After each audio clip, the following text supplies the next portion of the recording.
नमस्कार दोस्तों, स्वागत है आपका अपना चैनल यूनिक एकेडमी पर। तो मैं बता दूं कि आप को इस चैनल पे 10वीं तक के सभी विषयों की पूर्ण रूप से तैयारी कराई जाएगी।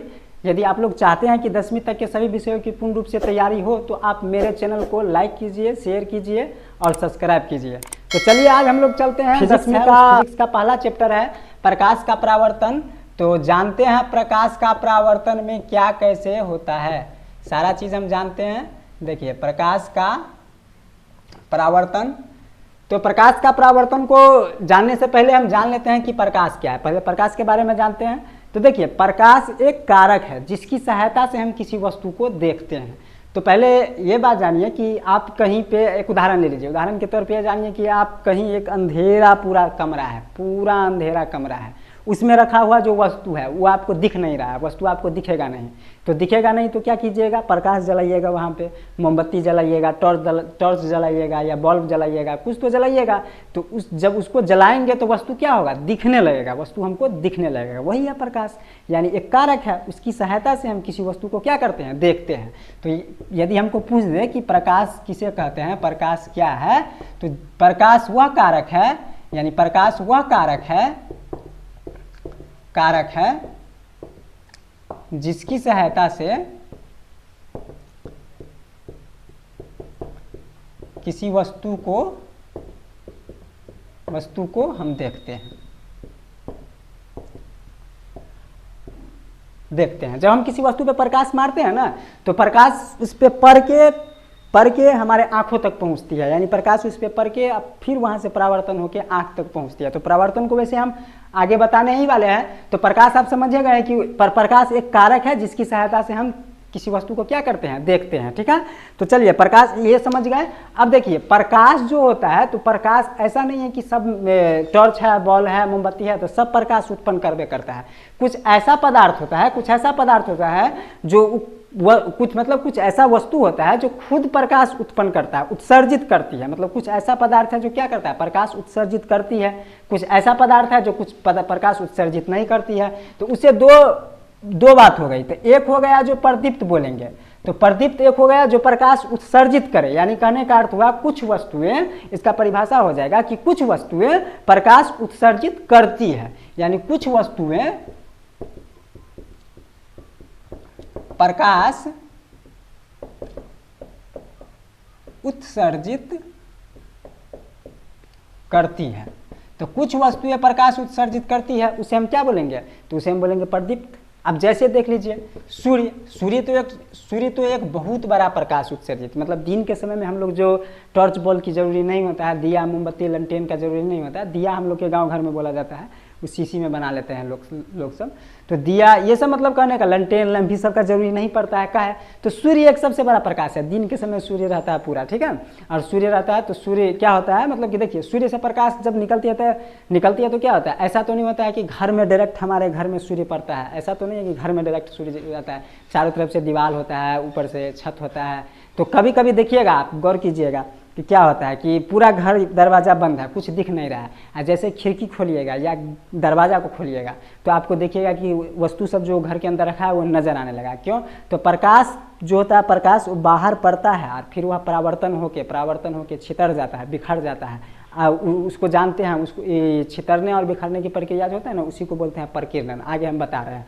तो देखिए कुछ वस्तु प्रकाश उत्सर्जित करता है तो उसे बोलेंगे प्रदीप। तो सूर्य हो गया, लालटेन हो गया, जलती मोमबत्ती हो गया, जलता हुआ बल्ब हो गया। हाँ, ये सब क्या हो गया, एक प्रदीप्त वस्तु है। मतलब ये क्या करता है, कुछ वस्तु, ये वस्तु खुद प्रकाश उत्सर्जित करता है, तो उसे प्रदीप्त बोलेंगे। और अप्रदीप्त हम बोलेंगे जो खुद प्रकाश उत्सर्जित नहीं करता है। तो कुछ वस्तुएं क्या होता है, कुछ वस्तुएं जो होता है प्रकाश उत्सर्जित न करती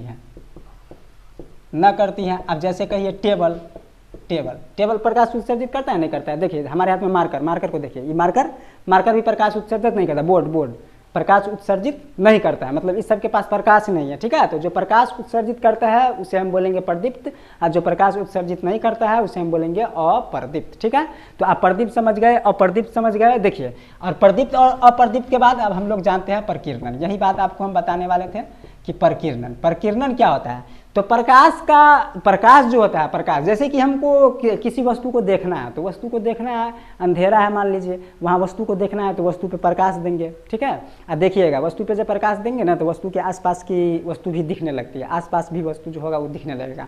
तो वहाँ क्या होता है, प्रकाश उस पे वस्तु पे पड़ता है और छितर जाता है, बिखर जाता है, बिखरने की प्रक्रिया, छितरने की प्रक्रिया, ठीक है, फैलने की क्रिया।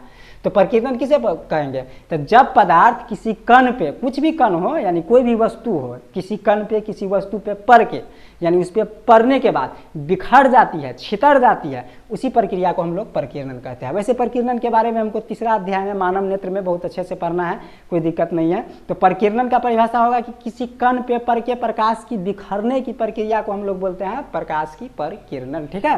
तो ये प्रकीर्णन हो गया।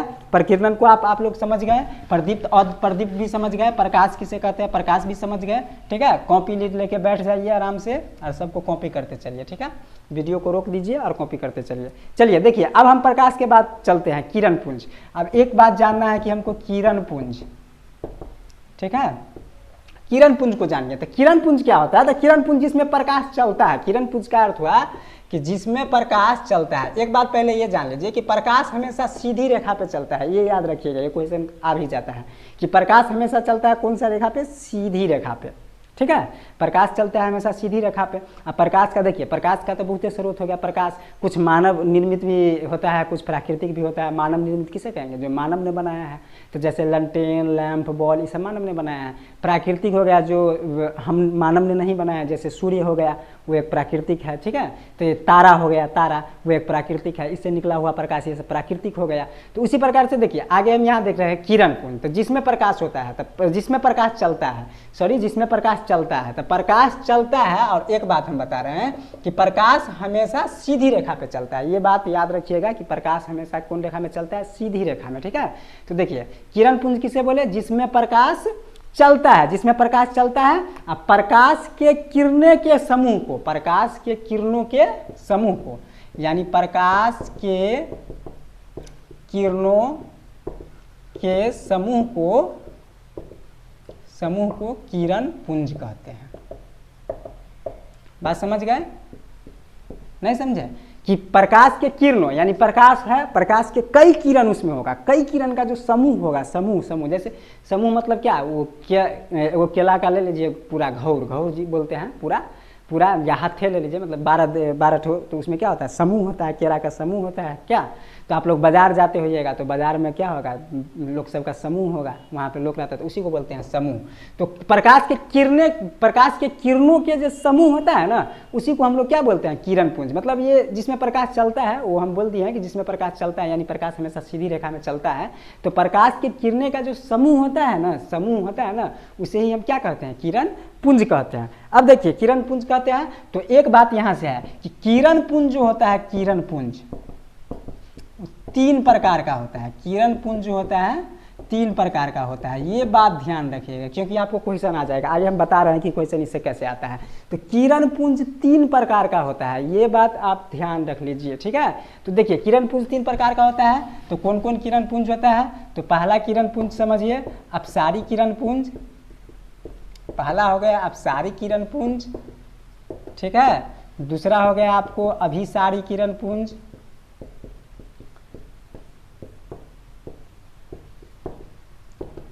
ठीक है। और तीसरा आपका हो गया समांतर किरण पुंज। अब कोई ज़रूरी नहीं है कि हम जैसे ही लिखे हैं वैसे ही है, मतलब आप पहले अभिसारी बोल दीजिए चाहे पहले समांतर बोल दीजिए, फर्क थोड़ी पड़ता है। जैसे आपको बोलना है बोल सकते हैं। देखिए इसमें किरण पुंज हो गया कितने प्रकार का? 3 प्रकार का। देखिए अब क्या होता है कि अपसारी किरण पुंज हम किसे बोलेंगे? अपसारी किरण पुंज क्या होता है? अपसारी किरण पुंज में क्या होता है कि इसमें प्रकाश एक बिंदु से निकल के फैलती चली जाती है, एक बिंदु से निकलेगा और फैलती चली जाएगा।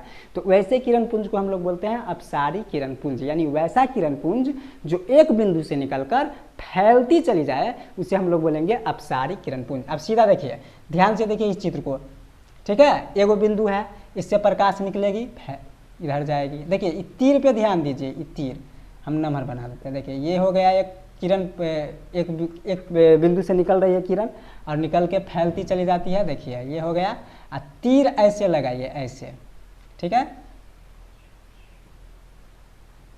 देखिए फैलती चली जा रही है निकल के, एक बिंदु से निकल के। तीर ये तीर देखिए, अब तीर के बारे में हम आपको बता रहे हैं कि तीर क्या होता है। जैसे कि तीर ऐसे लगा दिए और ऐसे लगा दिए तो इसका अर्थ हो गया कि इस दिशा में जा रहा है, इस दिशा में, ठीक है।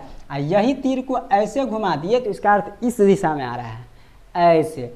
इसका अर्थ हुआ ऐसे, इसका अर्थ हुआ ऐसे। तो इसका अर्थ देखिए, तीर ऐसे लगा है तो इसका अर्थ हम यहाँ से निकल के ऐसे आ रही है, सब किरण ऐसे आ रही है।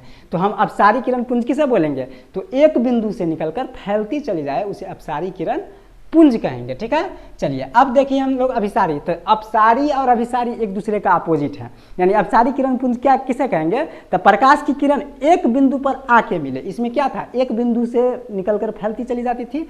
उसमें था कि एक बिंदु से कई मतलब जितना किरण निकलेगा ना सब एक के बिंदु पे आके मिल जाएगा, जितना किरण निकलेगा सब एक बिंदु पे आके मिल जाएगा। मतलब देखिए अब यहाँ से किरण निकल रहा है इसी बिंदु पे आके, यहाँ से किरण निकल रहा है इसी पे आके मिलता है, यहाँ से किरण निकल रहा है इसी पे आके मिलता है। बस कुछ नहीं करना है, तीर को ऊपर की ओर घुमा देना है, बस हो गया। अब ये तीर बता रहा है कि यहाँ से किरण निकल रहा है, यहाँ पे आके मिल रही है, यहाँ पे मिल रही है। ये तीर बता रहा है कि यहाँ से निकल के यहाँ पे मिल रही है, यहाँ से निकल के यहाँ पे मिल रही है। तो यानी क्या कहने का अर्थ हुआ कि अब अभिसारी किरण पुंज किसे बोलेंगे?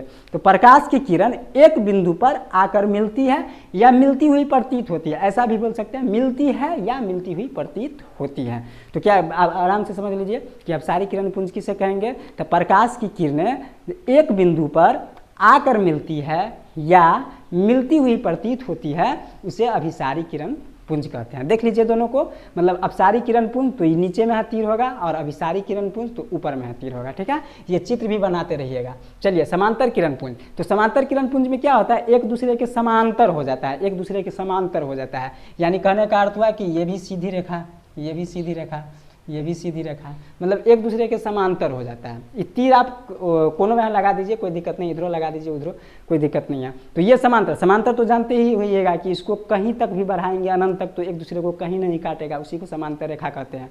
या दोनों के बीच की दूरी समान होना चाहिए, ठीक है, तो उसी को समांतर बोलते हैं। तो इसको कहीं तक बढ़ाइएगा तो नहीं कटेगा। तो देखिए एक प्रकाश, इससे निकला हुआ प्रकाश और इससे निकला हुआ प्रकाश दोनों एक दूसरे के समांतर होती चली जा रही है ना, तो इसी को बोलते हैं समांतर किरण पुंज, ठीक है, यानी एक दूसरे के समांतर हो जाए। तो ये देखिए सूर्य का प्रकाश ऐसा होता है, सूर्य का प्रकाश हमेशा समांतर किरण पुंज निकालता है, ठीक है। तो चलिए अब किरण पुंज आप समझ भी गए कि किरण पुंज हम किसे कहते हैं, किरण पुंज को देख भी लिए। आपको यदि क्वेश्चन आ जाए कि किरण पुंज कितने प्रकार के होते हैं, बिहार बोर्ड में ऐसे ही क्वेश्चन पूछ देता है। ए ऑप्शन 1 दे दे, बी ऑप्शन 2 दे दे, सी ऑप्शन 3 दे दे, डी ऑप्शन 4 दे दे, तो कहाँ मारना है? 3 मारना है। खटाक से 3 मार देंगे हम कि 3 ऑप्शन इसका सही है। अब अभी हम बताएं कि किरण पुंज कितने प्रकार के, 3 प्रकार के, अपसारी, अभिसारी, समांतर किरण पुंज। इस तीनों किरण पुंज को ध्यान रखिएगा, आगे जाके बहुत ही जरूरी होने वाला है, ठीक है। चलिए अब किरण पुंज को हम समझ लिए। अब एक चीज़ और समझते हैं कि पदार्थ को हम देखते हैं कि हम लोग जो प्रकाश को देखते हैं तो क्या हम आपके आगे में एक किताब रख दे, तो किताब रख दे तो हम इस साइड खड़ा है तो आप हमें देख पाइएगा, हमारा चेहरा देख पाइएगा? नहीं देख पाइएगा। कोनो कागज़ हम रख ले अपने मुँह फेस पे, चेहरा पे, तो हमें देख पाइएगा? नहीं देख पाइएगा। तो उसी प्रकार से बांटा गया है यहाँ पे। देखिए एक होता है पारदर्शी पदार्थ, दूसरा होता है अपारदर्शी पदार्थ, ठीक है, तीसरा होता है परभासी पदार्थ, ठीक। तो देखिए दर्शी मतलब होता है दर्शन करना, दर्शी मतलब होता है दर्शन करना। दर्शन करना नहीं जानते हैं? दर्शन करना नहीं कहते हैं हम लोग कि भोला बाबा का दर्शन करके आते हैं, देख के आते हैं, मतलब दर्शन करके आते हैं, तो उसी को बोलते हैं क्या? दर्शी, ठीक है। तो दर्शी देखिए, वैसे तो आप कहिएगा दर्शन नहीं समझते तो दर्शी क्या, तो ये खजरा छारा सब जो होता है तो खाली बाराती जाने के फेरा में रहता है। बाराती जाएगा बस वो कुछ नहीं करेगा, खाली बैठ जाएगा आगा में, वो अथी जो होता है स्वयंवर नहीं, जयमाला के आगा में बस खाली दर्शन करते रहेगा। हाँ स्टेज पे जो आई थी, हाँ बस वो दर्शन किए हैं फन्ना जी ने, बस वही खचरा होता है छरा सब खाली।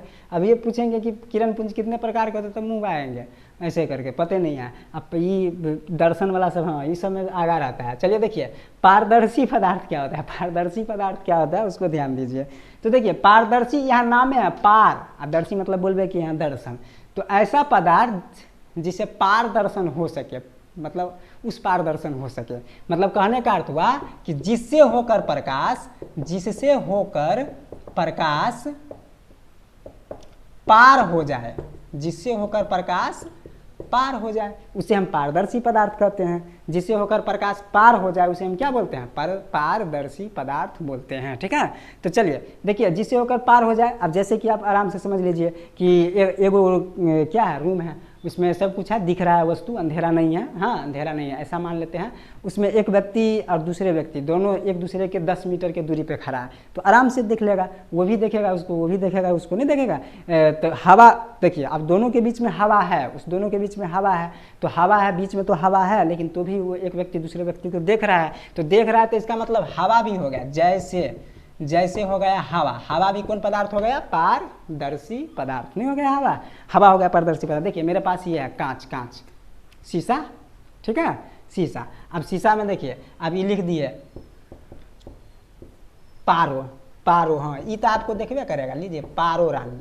हाँ, अब ये देखेगा आपको। अब ये शीशा है, और शीशा से इस शब्द को झाँप दिए, देखिए तो दिखाई दे रहा है शीशा जैसे, या देखिए शीशा से झाँप दिए, शीशा से झाँप दिए है, हाँ ढक दिए हैं, तो दिख रहा है आपको कि नहीं दिख रहा है? दिख रहा है ना, तो दिख रहा है, तो इसका मतलब ये भी पारदर्शी हो गया। इस शीशा भी क्या हो गया? पारदर्शी हो गया। मतलब शीशा से भी किसी चीज़ को ढक देने से दिख रहा है, तो शीशा भी इसका मतलब क्या हो गया? पारदर्शी। इसको कांच बोलते हैं, कांच। तो कांच भी मतलब साइंस भाषा में कांच बोलते हैं, तो कांच हो गया। तो कांच भी हो गया क्या? पारदर्शी पदार्थ। आप साफ पानी ले लीजिएगा, साफ पानी, और साफ पानी में एगो कोनो सिक्का रख दीजिएगा, कुछ रख दीजिएगा, तो आपको सिक्का स्पष्ट नजर आएगा। ठीक है, तो पानी भी हो जाएगा क्या? पारदर्शी पदार्थ। तो आप समझ गए कि जिससे होकर प्रकाश पार हो जाए, आसानी से पार हो जाए, उसे क्या बोलते हैं? पारदर्शी पदार्थ। जैसे हवा, कांच, पानी। ठीक है, चलिए अब देखिए हम अपारदर्शी के बारे में। तो इसका ठीक उल्टा, यानी जिससे होकर प्रकाश पार हो जाए उसे हम पारदर्शी, और जिससे होकर प्रकाश पार न होए, जिससे होकर प्रकाश पार न हो उसे क्या बोलेंगे? अपारदर्शी। ठीक है, जिससे होकर प्रकाश पार न हो उसे अपारदर्शी कहते हैं। अब जैसे, तो जैसे क्या? तो जैसे देखिए, जैसे में उदाहरण में तो किताब भी हो गया, किताब नहीं हो गया किताब। अब किताब इस पे रख देते हैं, देखिए तो अब दिख रहा है अक्षर आपको?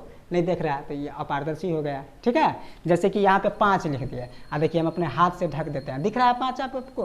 नहीं ना दिख रहा है, तो ये भी हो गया, हाथ भी हो गया अपारदर्शी। नहीं दिख रहा है, दिख रहा है, रख देंगे तो नहीं दिख रहेगा, तो अपारदर्शी। ठीक है, तो इसी प्रकार से अब मतलब कि अब एक उदाहरण लीजिए कि दीवार है, मान लेते हैं दीवार। ठीक है, और दीवार में यहाँ पे देखिए लोचना खड़ा है, ठीक, इस दीवार के साइड में हाँ फुलना खड़ा है। ठीक, तो ये दीवार है, इसको मान लिए हैं दीवार। तो देखिए दीवार न इसको देखेगा न इसको देखेगा, तो दीवार भी हो गया क्या? अपारदर्शी। तो आप इसमें बहुत चीज़ कर सकते हैं, टेबल, किताब, बेंच, डेस्क, क्या दीवार, ये सब क्या हो गया? अपारदर्शी। बात समझ गए कि यानी जिससे होकर प्रकाश न जाए, प्रकाश पार न हो, उसे क्या कहते हैं? अपारदर्शी। बात समझ गए। चलिए परिभाषी को देखिए, तो परिभाषी में देखिए क्या होता है कि जिससे होकर प्रकाश, जिससे होकर प्रकाश अंशतः मतलब होता है थोड़ा, हल्का मात्रा में। अंशतः मतलब होता है थोड़ा हल्का मात्रा में। तो जिससे होकर प्रकाश अंशतः जाए, हल्का मात्रा में जाए, ठीक है, उसे परिभाषी पदार्थ कहते हैं। जिससे होकर प्रकाश अंशतः जाए, हल्का मात्रा में जाए, उसे हम क्या कहते हैं? परिभाषी पदार्थ। ठीक है, अब चलिए इसमें जैसे, आप इसमें जैसे, तो आप कागज कोई ऐसा पेज लीजिएगा जिस पे लिखा हो कुछ, उसको देखिएगा, इस साइड लिखा है, इस साइड देखिएगा तो नहीं दिखेगा, लेकिन उस पर थोड़ा तेल गिरा दीजिएगा, कोनो तेल, हाँ कोनो तेल उस पर गिरा दीजिएगा तो देखिएगा इस साइड का अक्षर उस साइड दिखने लगता है। मतलब क्या, क्यों दिखने लगा था? हल्का प्रकाश जा रहा है तब ना दिख रहा है।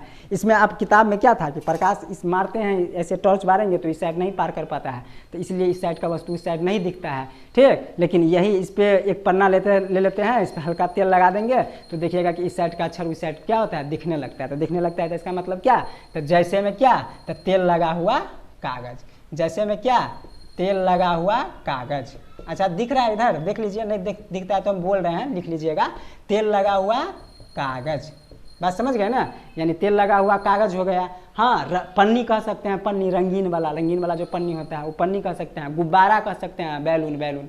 हाँ, गुब्बारा को देखिएगा कि गुब्बारा क्या होता है, प्रकाश मारिएगा तो हल्का प्रकाश जाता है, ठीक है। जैसे कि ये कांच, जैसे ये कि कांच अभी बताए हैं शीशा, तो देखिए इस शीशा अभी पारदर्शी है ना पारदर्शी, लेकिन इस शीशा को घस दीजिएगा, दीवार पे घस दीजिएगा, ठीक है। तो घसीएगा ना तो इससे प्रकाश अंशतः जाने लगेगा, थोड़ा जाने लगेगा। अभी पारदर्शी है, अभी पारदर्शी है, लेकिन जैसे ही इसको दीवार पे घस दीजिएगा तो घसने के बाद क्या होगा, इसमें प्रकाश हल्का मात्रा में जाएगा, अंशतः जाएगा, थोड़ा मात्रा में। तो आप कह सकते हैं घिसा हुआ कांच, घिसा हुआ कांच। देखिए आपको दिख रहा है या नहीं कुछ भी, मतलब हम वैसे बोल दे रहे हैं कि घिसा हुआ कांच, यानी घिसा हुआ कांच, जब हम कांच को घिस देंगे तो क्या होगा, उसे हल्का प्रकाश जाने लगेगा। तो आप इतना बात समझ गए कि प्रकाश के बारे में, कि प्रकाश क्या है, प्रकाश के बारे में सारा चीज़ समझ गए। तो अब हम लोग परावर्तन के बारे में चलेंगे। तो चलिए, मतलब कि आज के वीडियो में इतना ही, ठीक, और आगे इससे हम नेक्स्ट वीडियो में बताएंगे। तो देखिए आपको ये पूरा चैप्टर को ख़त्म करेंगे, चैप्टर को पूरा अच्छी तरह से समझाएंगे, आपको समझ में आ जाएगा, कोई दिक्कत नहीं होगी। और समझाने के बाद फिर मैं उस पर न्यूमेरिकल क्वेश्चन जो इसमें रहता है फिजिक्स के सभी चैप्टरों में, वो न्यूमेरिकल प्रत्येक जैसे जैसे चैप्टर पढ़ाएंगे वैसे वैसे बताते चलेंगे, ठीक है। तो इस चैप्टर का भी न्यूमेरिकल का भी अलग से वीडियो बनाएंगे, ठीक है। तो आप चाहते हैं कि सभी विषयों का पूर्ण रूप से तैयारी हो, तो आप मेरे चैनल को लाइक, सब्सक्राइब और शेयर कर दीजिए, ठीक है।